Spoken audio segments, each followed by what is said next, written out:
एटा के अलीगंज कस्बे में ताजिया जुलूस के दौरान उस समय अफरा तफरी का माहौल देखने को मिला जब ताजिया झुककर हाई टेंशन विद्युत लाइन से टकरा गया। संपर्क में होते ही ताजिए में करंट उतर आया, जिसकी चपेट में कई लोग आ गए। हादसे में 4 लोग झुलस गए और सूचना मिलते ही पुलिस मौके पर पहुंची। सभी घायलों को तत्काल सामुदायिक स्वास्थ्य केंद्र अलीगंज पहुंचाया गया। अस्पताल में डॉक्टरों ने एक युवक को मृत घोषित कर दिया, जबकि अन्य घायलों का इलाज जारी है। घटना के बाद मौके पर भारी पुलिस बल भी तैनात रहा है और जिसके साथ युवक की मौत की खबर मिलते ही परिजनों में कोहराम सा मच गया और पुलिस पूरे मामले की बारीकी से जांच पड़ताल कर रही है। हादसे के कारणों का पता भी लगाया जा रहा है।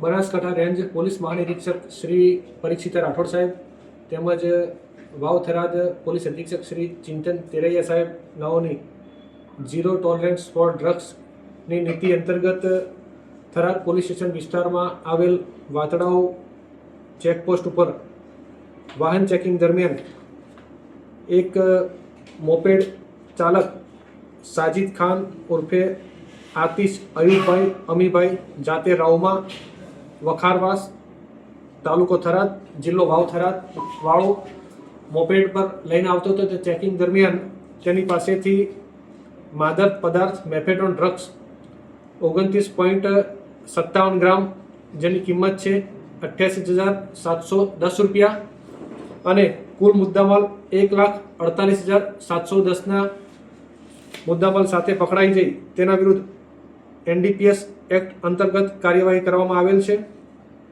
અને પકડવાનો બાકી આરોપી અરમાન ચૌહાણ સાચોર જિલ્લો જાલોર રાજસ્થાન વાળા વિરુદ્ધ કાર્યવાહી કરી અને વાવ થરાદ જિલ્લામાં ઝીરો ટોલરન્સ ફોર ડ્રગ્સની નીતિ અંતર્ગત કાર્યવાહી કરવામાં આવેલ છે।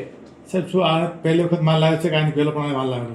હાલની તપાસ દરમિયાન પ્રથમ વખત લાવેલાનું જણાવેલ છે, પરંતુ હજુ તપાસ ચાલુ છે। તપાસ દરમિયાન જે વધુ વિગતો જાણવા મળશે તે જણાવીશું।